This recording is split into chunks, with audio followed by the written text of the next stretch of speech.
Rob, I'd be really interested in who you talk to, your insights from those discussions, right? And your perspective from talking to top executives around operational excellence.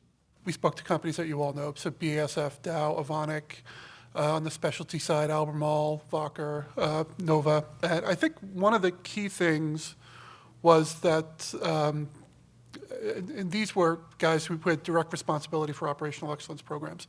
I think it's, this isn't a recent phenomenon, but I think one of the striking things, it's really aggressively moving beyond just a sort of simple simplification and standardization program.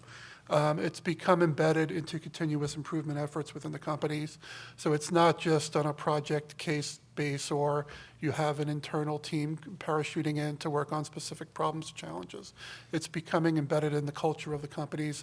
And that's one of the key things that we found in some of the survey. So it's used to build and reinforce culture in the companies. I think every person that we spoke to, really mentioned that digitization is starting to ramp up here. So I think that's the next frontier, or the sort of the bleeding edge here. I think companies are looking at how digitization can be a part of operational excellence and incorporating that. And I think that's a more pronounced right now in Europe.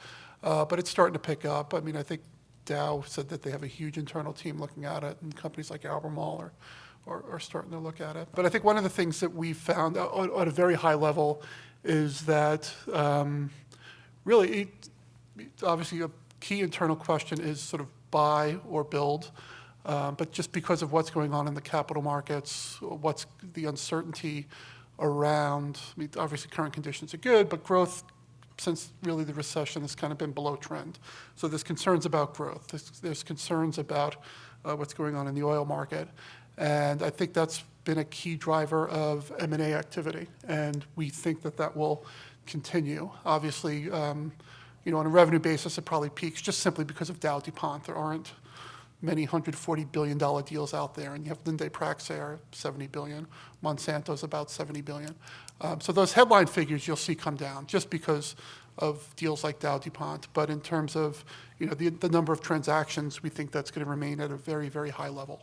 Capital spending actually probably peaked, according to our studies, is probably peaked in 2015, 2016, and it's going to come down within 3 or 4 years to levels, this is inflation adjusted, on an inflation adjusted basis to levels really not seen since the late 1990s.